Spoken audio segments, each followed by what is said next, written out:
다시 한번 옆에 계신 분 인사합니다. 주님의 이름으로 사랑하고 축복합니다. 주님의 이름으로 사랑하고 축복합니다. 네, 오늘 가정과 같은 교회라는 제목으로 함께 하나님 말씀 나누겠습니다. 우리가 지난 수요일도 지난 수요일은 이제 또 시리즈예요. 하나님 마음에 합한 교회.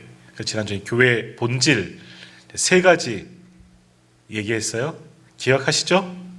오늘은 안 물어볼게요. 수요일날 다음 주 수요일날 물어보실 거예요. 오늘은 이제 다 기억하시는 분이 많을 것 같으니까 며칠만 더 지나면 잊어버릴 거잖아요. 그럼 또 할 수 있잖아요. 그래서 다음 주 수요일날 보겠습니다.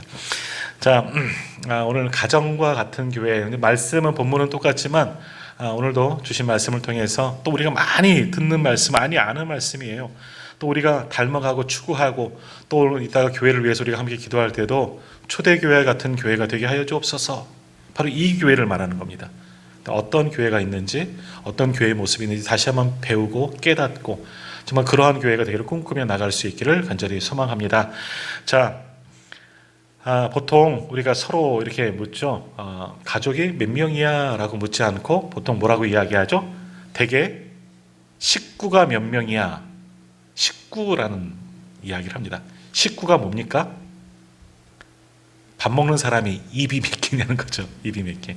식구는 같은 집에서 살며 끼니를 함께 하는 사람이 국어 사전적인 식구입니다. 같은 집에 살아야 돼요. 그리고 끼니, 항상 밥을 같이 먹는 사람들이 식구라는 거죠. 가족들을 식구라고 합니다. 밥 같이 먹으면 가족인 거예요. 그렇죠. 밥 먹는 사람이 몇 명이냐? 당신네 밥 먹는 입이 몇 개나 있느냐? 이게 이제 식구라는 그런 개념이에요. 그러니까 우리 전통적으로 우리나라 사람들 많이 쓰는 그런 용어인 것 같습니다. 우리에게서는 밥이 무척이나 중요한데, 근데 어찌 보면 이 초대교회도 마찬가지예요. 밥 먹는 게 굉장히 중요해요. 목사님 뚱뚱해갖고 그냥 밥만 좋아하고 먹는 것만 좋아하고 그런 게 아니에요. 성경적이에요. 살찌는 것도 성경적이에요. 그래서 밥 먹는 게 굉장히 중요한데 왜 밥을 같이 먹느냐? 한 솥에서 한 자리에서 한 끼를 같이 먹는 게 바로 가족, 식구라는 겁니다. 우리는 하나의 공동체라는 겁니다.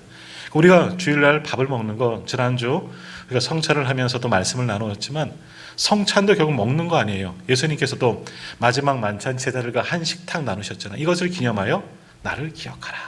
떡을 떼주면서 잔을 주시면서 내 몸이다. 너희를 위하여 찢기는 내 몸이다. 너희를 위하여 흘리는 새 언약의 피다. 하나됨이 중요한 겁니다. 함께 먹는 것이 굉장히 중요한 겁니다.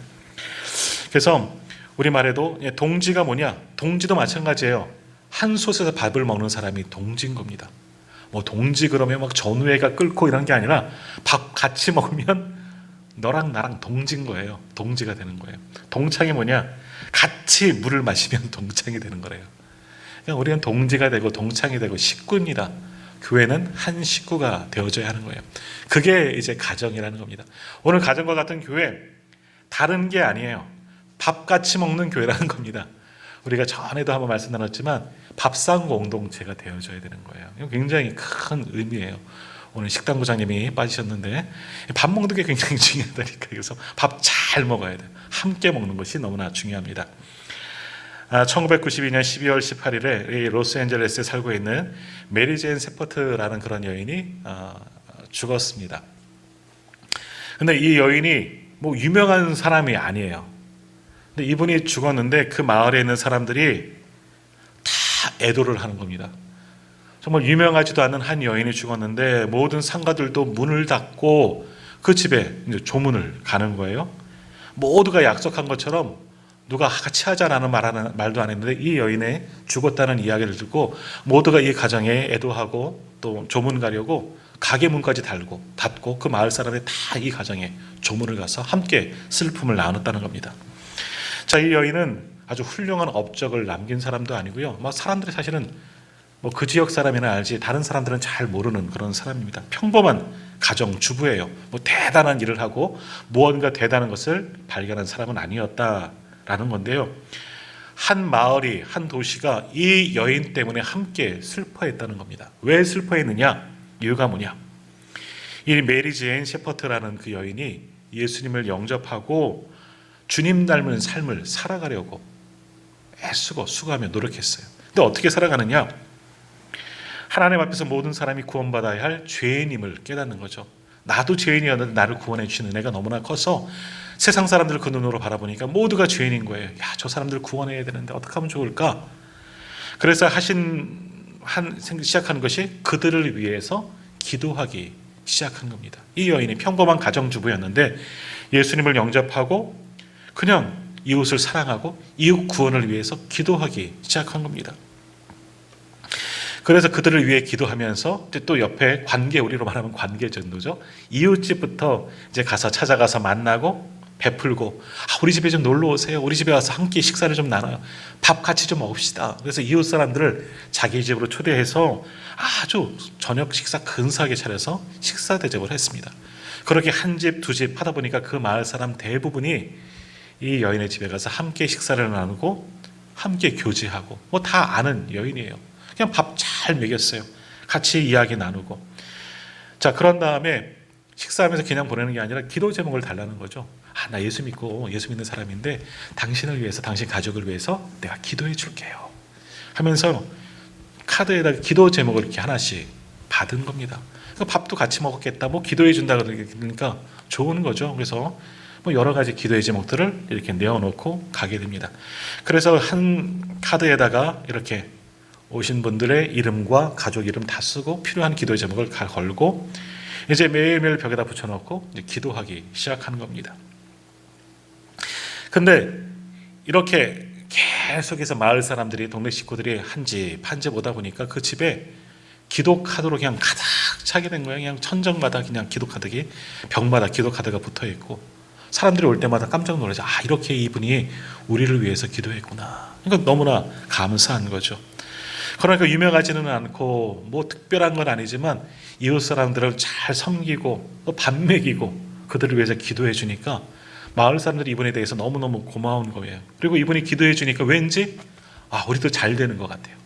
내가 그분에게 이거 기도해 달라고 했는데 응답을 받은 거예요. 그러니까 고마운 거죠. 이분 기도해서 내가 잘 되는구나, 성의 은혜가 느껴지게 되는 겁니다. 그래서 이 분이 나중에 이제 훗날 죽었다는 이야기를 듣고 맞아, 그분이 정말 나를 위해서, 우리 가정을 위해서 기도했는데 내가 그 집 가서 밥도 얻어 먹었는데 이 가정, 이 여인을 위해서 모든 마을 식구들이 애도했다라는 겁니다. 자, 왜 그분을 그렇게 애도했느냐? 물론 그분이 기도하고 그분이 잘 섬겼어요. 근데 밥 같이 먹으니까 관계가 형성되고 서로 사랑하는 사이, 그리고 더욱이 나를 위해서 기도해 주니까 너무너무 고마웠어요. 이것이 식구라는 겁니다. 식구. 다른 게 식구가 아니고 바로 이러한 모양이 식구 같은 거예요. 이러한 모양이 또한 교회가 되는 겁니다. 그러니까 한 솥에서 같이 밥을 먹고 함께 식탁 교제를 나누고 함께 이야기를 나누고 마음을 열고 함께 기도하는 사이가 식구가 된 겁니다. 이 여인이 모든 사람들의, 마을 사람들의 식구가 되고 이 여인 때문에 이 모든 마을이 함께 식구가 되고 결국 서로를 위해서 기도하고 이제 그랬다는 겁니다. 그 여인이 죽으니까 모두가 그렇게 다 애도하게 되었다 하는 이야기가 있습니다. 자, 그러므로 이게 밥 같이 먹는 게 별것 아닌 것 같지만 굉장히 중요한 거예요. 밥 먹는데 거기서 이야기가 나눠지고 사랑이 싹트고 서로를 생각하고 귀한 사랑의 정이 나눠지는 것이, 교제가 이루어지는 것이 식탁이다라는 겁니다. 자, 그래서 오늘 말씀이 이제 가정과 같은 교회에 있는데 조금 이제 제목을 저렇게 일단 잡았어요. 원래 쓰고 싶은 건데 주보에 써야 되니까 밥상과 같은 교회, 식탁 교제 나누는 교회. 그러니까 밥상 공동체, 이렇게 전에 한번 이런 제목을 말씀을 나눴던 것 같은데 그런 거예요. 식탁과 같은 교회가 정말 좋은 교회. 가정과 같은 교회가 뭐냐?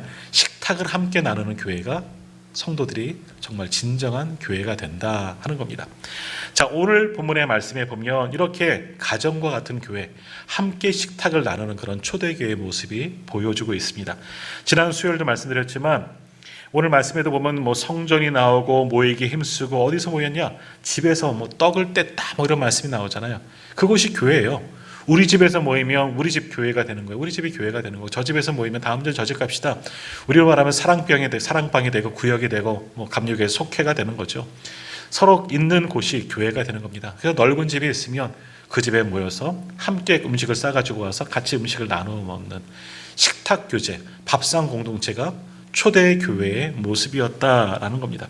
그것이 얼마나 중요했으면 42절에도 서로 교제하고 떡을 떼었다라고 말씀하죠. 그리고 46절에도 날마다 성전에 마음을 같이 성전에 모이고 힘쓰고 집에서 떡을 떼었다. 이 본문 안에 두 번이나 밥 먹는 이야기가 나오는 거잖아요. 이게 굉장히 중요하다는 그 의미를 주고 있습니다. 그러니까 가정과 같은 교회는 어떠한 교회냐? 우리 교회도 가정교회가 되어줘야 되는 거예요. 근데 이제 좀 잘 조심해서 알아야 될 것은 가정교회 이거 누가 사용하는 용어냐 하면 통일교가 사용하는 용어잖아요, 사실은. 요즘에 이제 통일교를 할 때 무슨 가정교회 그러면 통일교회예요. 이런 데 가면 안 되는 거예요. 통일교와 이단들이 좋은 건 지네들이 다 써요. 신천지도 새하늘 새 땅이잖아요. 표리하면. 이런 거 좋은 건 지네가 다 써요. 근데 아무튼 가정교회 그러면 걸려있는 곳은 통일교입니다. 이제 그런 데는 가서는 절대 안 되는 거죠. 근데 오늘은 이제 이 가정교회는 더 틀린 거잖아요. 당시 가정은 교회였습니다. 이런 건물이 없잖아요. 그러니까 모일 수 있는 곳이 교회고, 그러니까 가정에서 모일 수밖에, 우리 집에서 모일 수밖에 없는 겁니다. 그래서 오늘 이 말씀을 통해서 오늘은 이제 무엇을 우리가 또 배우느냐? 이 가정교회가 주는 의미, 다시 말하면 식탁 공동체가, 밥상 공동체가 주는 의미가 무엇인가 함께 나누는 시간들이 되었으면 좋겠습니다. 더욱이 이번 주 이제 창립주일을 맞이하기 때문에 오늘 말씀을 통해서 우리 지난주 수요일도 보았지만 우리 교회도 정말 이러한 식탁 교제, 밥상 공동체가 되고 가정교회가 되고 함께 밥을 먹는 식구들, 우리 서로를 성도라고 부르지만 우리는 한 식구다. 이렇게 부르고 바꾸어질 수 있는, 변화될 수 있는 우리 교회가 되었으면 참 좋겠습니다. 자, 한번 말씀을 함께 나누겠습니다. 자, 가정교회 특징, 이 밥상 공동체의 특징이 뭐냐? 첫째는 이야기 공동체라는 겁니다. 이야기, 서로 대화가 있는 공동체예요. 자, 오늘 본문에 보면 이러한 이야기가 있는 공동체가 있습니다. 자, 오늘 말씀해 보면 어떤 일이 일어났습니까? 우리가 잘 아는 것처럼 오순절 성령 사건 이후에 교회가 시작되었잖아요. 예수님이 승천하신 후 예루살렘에서 약속하신 성령을 기다리라, 이 말씀을 붙잡고 120명의 성도들이 마가의 다락방에서 기도합니다. 또 하나는 무섭기도 하고요. 우리도 체포될까 봐 숨어서 기도하는 거죠. 성령을 약속하신 성령을 기다리는 가운데 모두가 성령의 불을 받게 됩니다. 성령으로 충만하게 되는 겁니다. 그리고 나가서 베드로가 오순절 설교했다는 3,000명이 회개하고 돌아오고 교회가 시작되어지는 거죠. 그런 성도들이 3,000명이나 다 모이지는 못했겠지만 그렇게 모이기를 힘쓰는 겁니다. 이 집에서도 모이고 저 집에서도 모이고 모이는 곳마다 이제 사도들이 달려가서 주의 말씀을 나누는 겁니다. 그것이 이제 교회가 되는 거죠. 그리고서 뭐 했느냐? 함께 떡을 떼는 겁니다. 우리 42절 말씀 우리 한번 같이 읽겠습니다. 그들이 사도의 가르침을 받아 서로 교제하고 떡을 떼며 오로지 기도하기를 힘쓰니라. 아멘. 사도들의 가르침, 모이는 곳마다 교회가 되는 겁니다. 우리 교회가 사람들이 모이면, 성도들이 모이면 이제 사도들이 달려가서 뭐래요? 사도의 가르침을 받아. 어떠한 가르침이겠습니까? 예수 그리스도의 이야기하는 거예요. 그것을 잘 알고 있는 사람이 예수님의 12제자 아니겠습니까? 제자들이 모이는 곳마다 달려가서 이야기를 시작해요. 어떠한 이야기? 예수님에 대한 이야기. 이게 설교인 거잖아요. 뭐 틀이 있겠습니까? 옛날에 광야에서 예수님께서 오병이어 때 그때 오신 분도 계시죠? 그때 경험했던 분도 계시죠? 하면서 베드로가 일어나서 나는 처음에 못 믿었다고. 근데 예수님이 떡을 떼시고 막 하면서 막 줄줄줄 이야기하면 얼마나 실감 났겠습니까? 본 사람, 경험한 사람이 이걸 너무 잘 전하지 않겠습니까? 우리는 성경에서 봤지만 예수님의 제자들은 그 현장에 있었잖아요. 그 기적의 현장에서 경험했던 것들을 이야기하는 겁니다. 그것이 가르침이에요. 함께 모인 곳에서 뭔 얘기하겠습니까? 뭐 드라마 얘기하고 뭐 옆집 이야기하고 땅 사는 이야기하고 주식 얘기하겠습니까? 이런 게 아니라 사도의 가르침, 예수님에 대한 이야기를 함께 나누는 겁니다. 그런 이야기가 있는 곳이 바로 이 식탁이라는 겁니다. 그것이 가정과 같은 교회라는 거죠. 그 이야기하면서 뭐 합니까? 다시 42절 보시면 사도의 가르침을 받아 서로 교제하는 거예요. 그 말씀을 붙잡고 함께 교제하는 겁니다. 함께 나누는 거죠. 그리고 함께 밥을 먹어요. 함께 밥 먹는 게 그래서 중요한 겁니다. 그러니까 한 식구가 되는 거예요. 우리도 잘 많이 경험해 오셨지만 우리가 어떤 사람과 친해지려면 어떻게 해야 돼요? 처음에 만남이 필요하겠죠. 만나다가 우리 언제 한번 식사. 한국 사람들이 가장 잘 하는 인사가 뭐예요? 언제 한번 식사해요.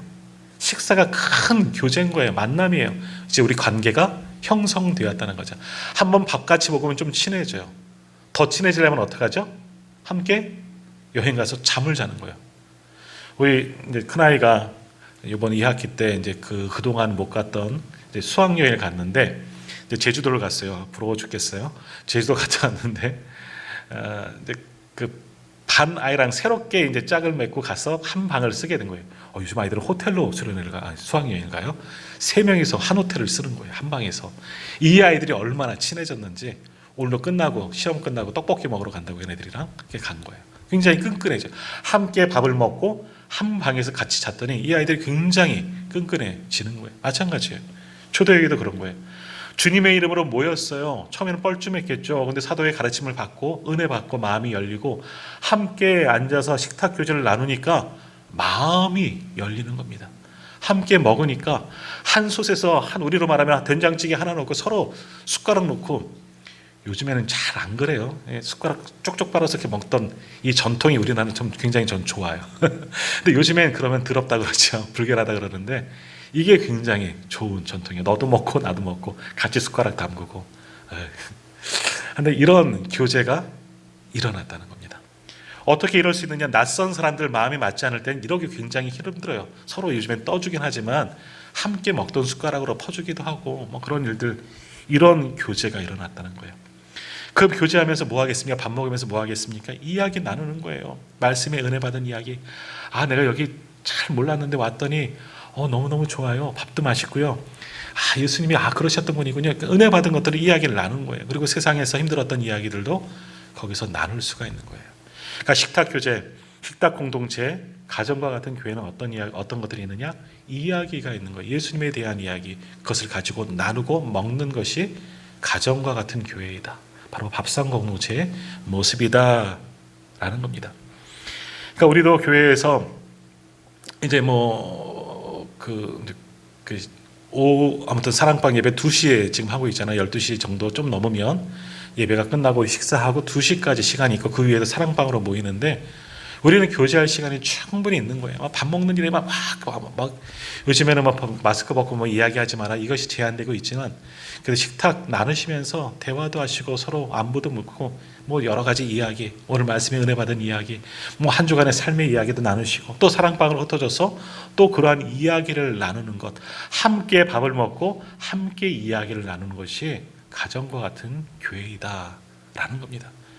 한 교회, 그런 정말 좋은 교회가 되기를 원한다면 바로 오늘 이 42절의 말씀처럼 함께 가르침을 받고 함께 밥을 먹고 그것을 가지고 이야기로 나눌 수 있는 교회가 정말 좋은 교회, 그것이 우리가 닮아가야 할 초대교회의 아름다운 모습이다라는 겁니다. 자, 두 번째, 이 가정과 같은 교회는요, 어떤 공동체이냐면 나눔의 공동체예요. 여기서 나눈다는 이야기를 나눈다 하고 삶을 나눈다 하고 조금 틀려요. 실제로 물질을 함께 나누는 공동체라는 겁니다. 지난 수요일도 말씀드렸나요? 그래서 공산주의가 여기에서 시작돼요. 마르크스가 믿는 사람이었어요. 성경을 아는 사람이에요. 이 말씀으로 아마 여기서 착각했는지 모르겠지만 여기를 공산주의, 초기 교회는요, 초대 교회는 초기 공산주의 같아요. 근데 꼭 공산주의는 아니에요. 오해하지 마시고요. 자, 우리가 이 땅을 살아갈 때 성도님들 마찬가지 않습니까? 다른 사람과 빈부의 차이가 분명히 있습니다. 저 사람이 잘 살고 우리도 못 살고 그럴 수도 있어요. 나라도 마찬가지죠. 지역도 그렇고요. 저희 세상 사람 저쪽에 있는 사람들은요, 강원도 산다 그러면 무슨 오지에 사는 사람인 줄 알아요. 아직도 감자나 먹고 고구나, 옥수수나 먹고, 실제로 감자, 옥수수 많이 재배는 하지만 우리 그것만 먹고 살지는 않잖아요. 밥도 먹고 우리도 고기도 먹고 살아요. 서웨이는 없어서 못 가지만 우리도 잘 먹고 잘 살아요. 근데 저희 이제 학교 신대원 동기 목사님들도 강원도에 있다 그러면 좀 불쌍해 보이나 봐요. 잘 먹고 잘 살고 있는데 그래요. 아무튼 근데 초대 교회는 어떤 모습이냐?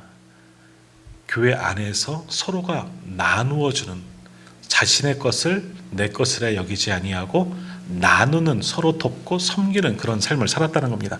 자, 44절 45절 말씀 한번 같이 읽어보도록 하겠습니다. 44절 45절입니다. 믿는 사람이 다 함께 있어 모든 물건을 서로 통용하고 또 재산과 소유를 팔아 각 사람의 필요를 따라 나눠주며. 아멘. 대표적인 사람이 바나바 같은 사람, 사도행전 5장에 나오는 바나바 같은 사람은 굉장히 큰 부자였죠. 이분이 마가의 다락방, 그 마가의 이제 삼촌인 거예요. 그러니까 그 집안이 대대손손이 부자, 부유한 집안인 거예요. 그 사람이 그러니까 많은 것을 가지고 팔았으니까 사람들도 인정하고 단순히 물만 돈만 내놓는 것이 아니라 정말 인품이 좋은 거예요. 그러니까 사람이 존경할 만한 사람이 바나바인 거죠. 그런 분들이 초대교회에 많이 있었다는 겁니다. 가진 것을 함께 나누고 그것으로 섬기고 서로 물건을 통용하는 것, 이것만 가지고 보면 공산주의가 되는 거지만, 그러나 똑같이 일괄적으로 배급하고 뒤에서는 다 이렇게 챙겨 먹는 그런 게 아니라 모든 사람이 같은 공동체 안에서 함께 나누며 섬기는 것, 이것이 진정한 나눔 공동체, 그것이 초대 예루살렘 교회의 모습이었다라는 겁니다. 전에도 한번 말씀드린 것 같은데, 제가 이제 예전에 공부할 때 그 카톨릭 수사 형님을 한번 이제 알고 있는, 친하게 지냈는데, 이 형님이 이제 공동체, 수도원에서 공동체 생활을 하잖아요. 이분들은 바로 이 생활을 하고 있는, 같이 먹고 같이 나누고 월급도 조금 있는데 뭐 돈은 같이 모아서 같이 쓴대요. 그 수도원 안에 뭐 차 키도 같이 넣고 필요하면 누구든지 가서 이야기하고 쓰면 되고, 돈도 필요하면 기록해놓고 쓰면 되는 거래요. 같이 지금도 그런 이 원시 교회처럼 이렇게 그렇게 수도원은 살아간다는 겁니다. 그 모임 공동체는 그렇게 살아가는 겁니다. 그러니까 그 사람들은 속세를, 정말 말하는 속세를 떠나서 예수님만 섬기려고 수도원에 모여서 수사로서, 신부로서 살아가기 때문에 그렇게 하는 거지만, 그 모습이 바로 초대교회의 모습이었다는 겁니다. 그러니까 우리도 지금 다 돈 내놓으십시오, 교회에다 다 바치고 우리가 함께 나눕시다, 뭐 이러면 이단이 되고 뭐 교단에서도 이제 쫓겨나게 되겠지만, 이제 그런 게 아니에요. 우리가 있으면 어려운 사람을 돕고 섬기는 것, 이것을 즐거워하고 아까워하지 않는 마음이 우리에게 있어야 한다라는 겁니다. 서로 섬기며 서로 나눌 수 있는 공동체. 내 것을, 저 사람의 아픔을 보면 무언가 돕고 싶고, 정말 물질만이 아니라 내 마음이라도, 내 손이라도 한번 잡아주고 싶은 것이 이 나눔 공동체의 모습이라는 겁니다.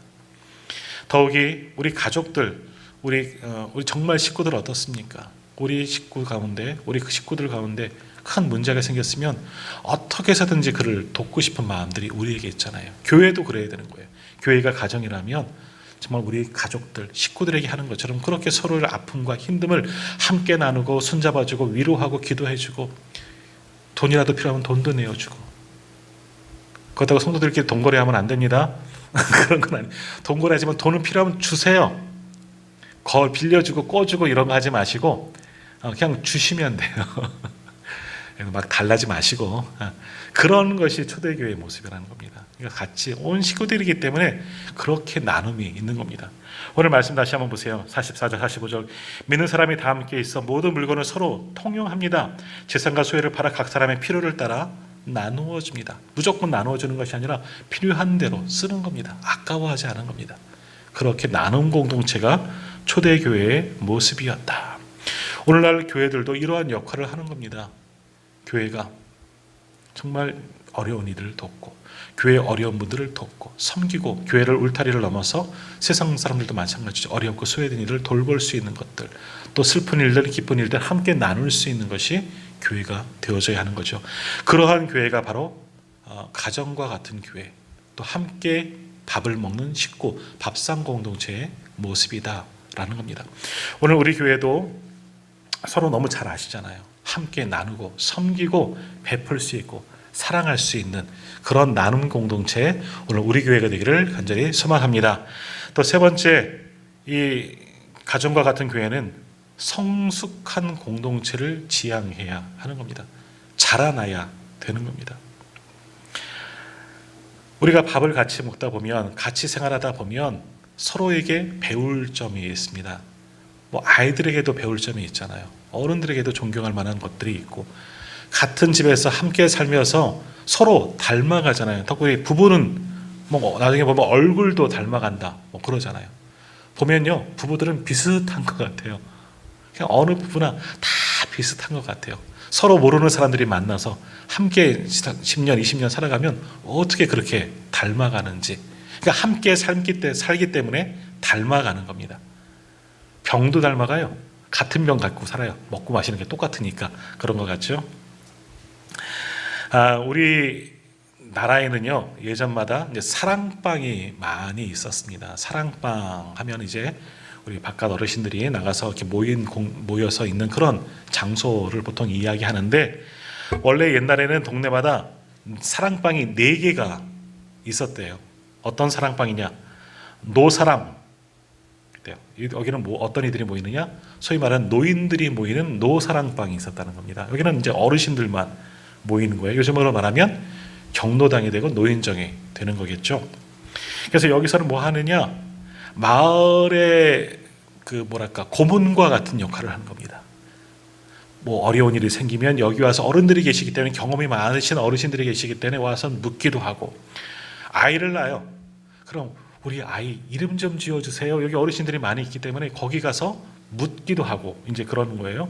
그래서 예전에는 뭐 이사 가는 날, 장당 가는 날, 이것도 물어본다는. 요즘에 말하면 소위 손 없는 날이라고 우리 이사는 믿지 않는 사람들 그렇게 얘기하는 것처럼, 이 경험 많으신 어르신들이 있는 이 노인정과 같은 사랑방이 있었기 때문에 거기서 궁금한 거 그런 거 다 물어보는 그런 사랑방들.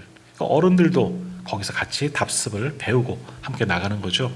그리고 옛날에 제사 지낼 때 사실 우리나라 문맹자가 참 많았잖아요. 지금 한글이 있으니까 얼마나 좋습니까만, 예전에는 그 제사 지낼 때 저는 모르죠. 그 영화나 뭐 드라마 속에서 보겠지만 충문이라 그러나요?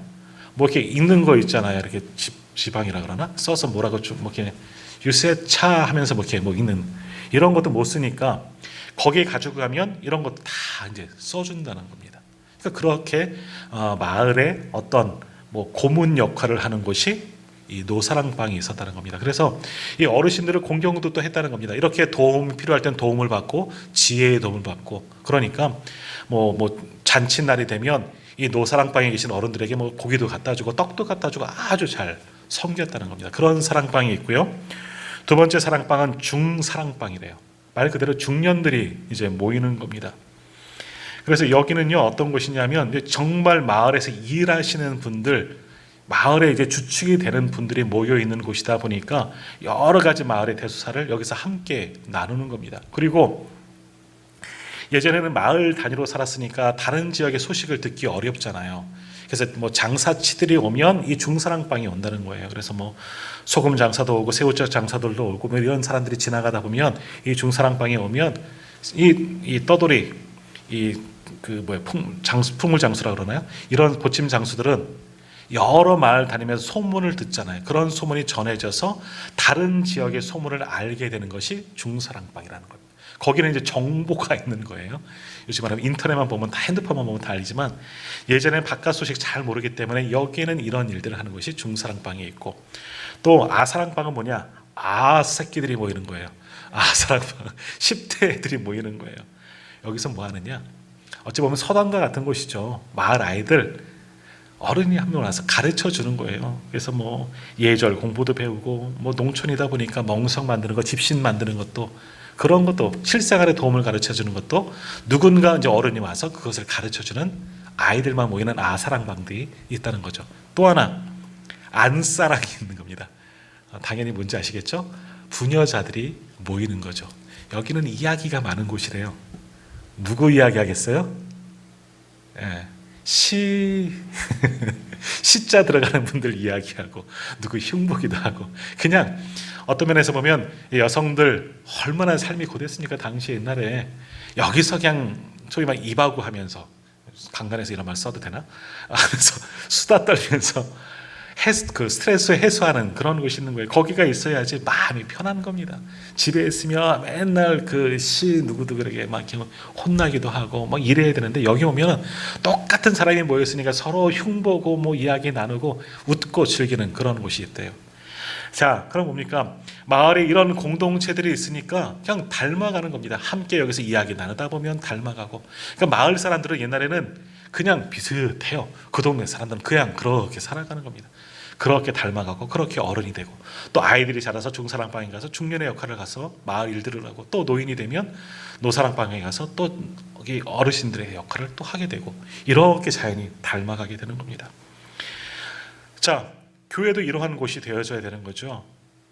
결국 교회에서도 우리가 여전도회가 있고 남여선교회가 있고 남선교회가 있고 또 연령초로 나누고 교회 학교가 있고, 이런 것은 결국 그 또래들이 모여서 거기들만의 어떤 교제가 있고, 그들도 결국 교회 안에서 잘 자라서 성숙함을 통해서 교회 지도자가 되고 그렇게 되는 겁니다.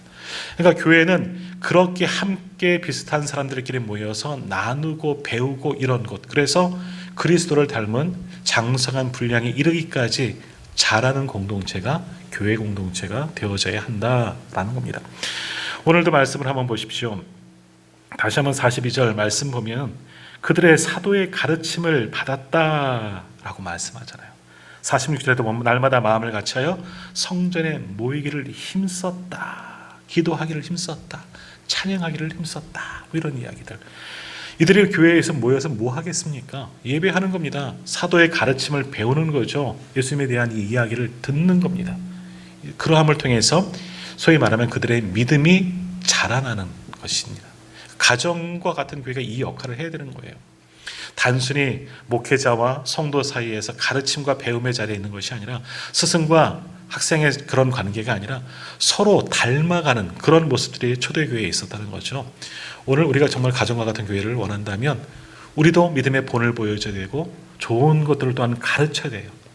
선생의 자리에서 가르치는 게 아니라 인생을 산 경륜, 믿음을 오래한 믿음의 선배로서의 그런 것을 가르치고, 또 어린 세대, 자녀 세대, 그리고 초신자들은 오래된 성도들, 믿음의 경륜이 있는 분들을 보면서 나 그 장로님처럼 닮아가고 싶어, 그 권사님처럼 내가 닮아가고 싶어, 그렇게 자라날 수 있는 공동체가 가정과 같은 공동체다라는 겁니다.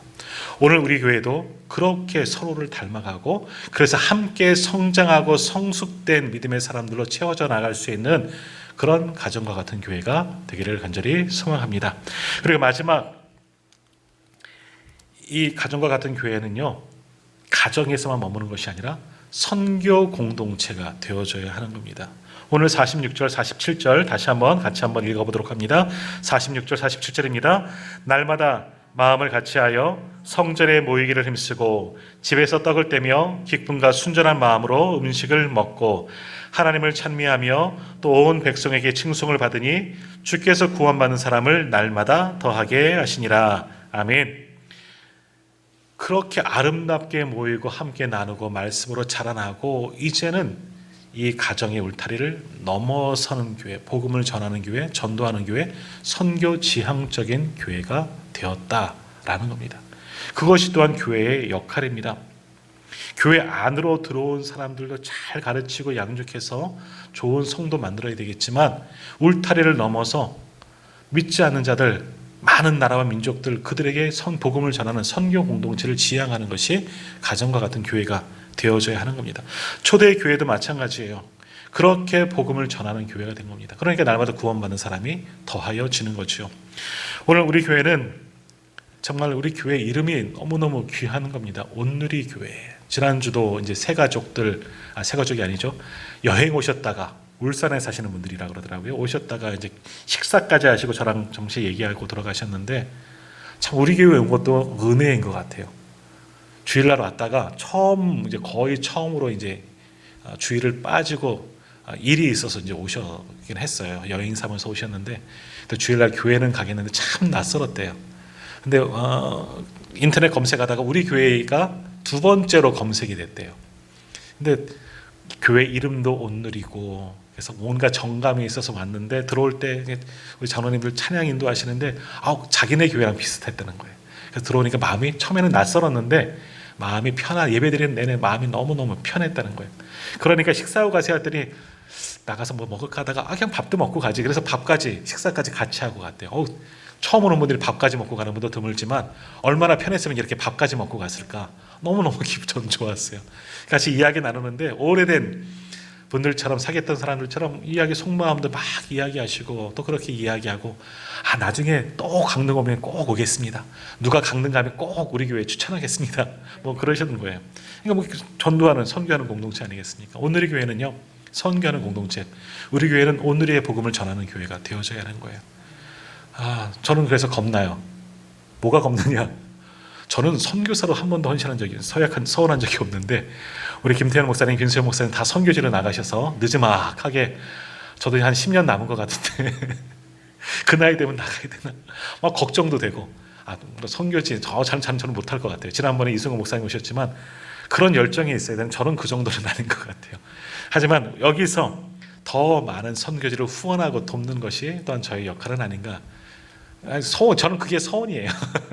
그래서 아무튼 우리 교회는 선교 지향적인 교회돼요. 우리끼리만 예수 믿고 복 받고 행복하면 되는 게 아니라 울타리를 넘어가야 돼요. 우선은 예수님께서도 예루살렘과 우리가 살고 있는 이 지역이 예루살렘이에요. 우리가 살고 있는 지역의 복음화를 위해서 사마리아, 내가 가장 어려워하는 사람들이에요.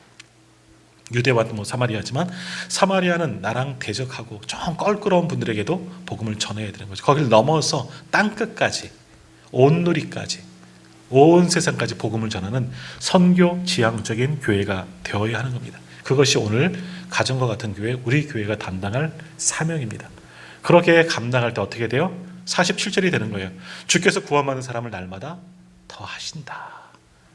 전도가 새 가족이 그냥 오는 게 아니에요. 수고하지 않는데 어떻게 새 가족이 와요? 열심히 인터넷에 설교도 올리고 하는데 제 설교 누가 들어요? 뭐 오늘도 보면 6명, 4명, 12명 우리 어머니 아버지, 우리 장모님 누가 저를 알겠습니까? 모른다는 거예요. 하지만 우리가 애쓰고 수고하고 복음을 전하면 날마다 구원받는 영혼이 더하는 거예요. 선교 지향적인 교회는 부흥하게 되어 있습니다. 그래서 화요 전도대 너무너무 귀한 거예요. 힘들어요. 전도하기 너무너무 어려워요. 만날 사람도 없고 하지만 가까워 다니면서 전도지 마스크 붙이고 다니지만 여기에도 놀라운 역사가 분명히 일어날 줄 믿습니다. 아무튼 복음을 전하고 열방의 백성들 선교사님을 도울 때 하나님께서 그 교회 어찌 부흥시키지 않겠습니까? 오늘 우리 교회가 그렇게 선교 지향적인 가정교회가 되기를 간절히 소망합니다. 자, 이제 이번 돌아온 주는 창립 31주년 맞이합니다. 이제는 오늘 기도 제목도 함께 나누게 된 또 다른 30년을 바라보면서 이제 청년도 넘어섰어요. 이제 일할 때 아니겠습니까? 믿음으로 자라나는 교회잖아요. 내년에 믿음의 열매를 맺는 교회예요. 열매를 맺어야 돼요. 이제 청장년이 되어서 열매를 맺어가는 교회가 우리 교회가 되기를 간절히 소망합니다. 그러므로 기도하고 수고하고 애쓰지 않으면 그런 교회가 되지 못합니다. 그리고 주님 안에서 한 식구가 되어져야 하는 거예요. 우리는 30년 같이 믿음 생활하시면서 서로를 너무너무 잘 알고 있지만 잘 아는 것만으로 끝나면 안 돼요. 서로의 마음을 열고 서로의 중심까지 서로의 기도의 제목까지 알고 내 어렵고 힘든 것도 함께 나누고 정말 진정한 식구가 되어져야 하는 거예요. 오늘 초대교회는 정말 식구가 됐습니다. 그것이 가정교회가 된 거죠. 그것이 진정한 교회의 모습인 겁니다. 외형으로 크게 부흥하고 성장하는 것만 좋은 교회가 아니고 정말 한 식구가 되어져야 하는 겁니다. 그런 식구가 되어지는 우리 교회가 되기를 간절히 소망합니다.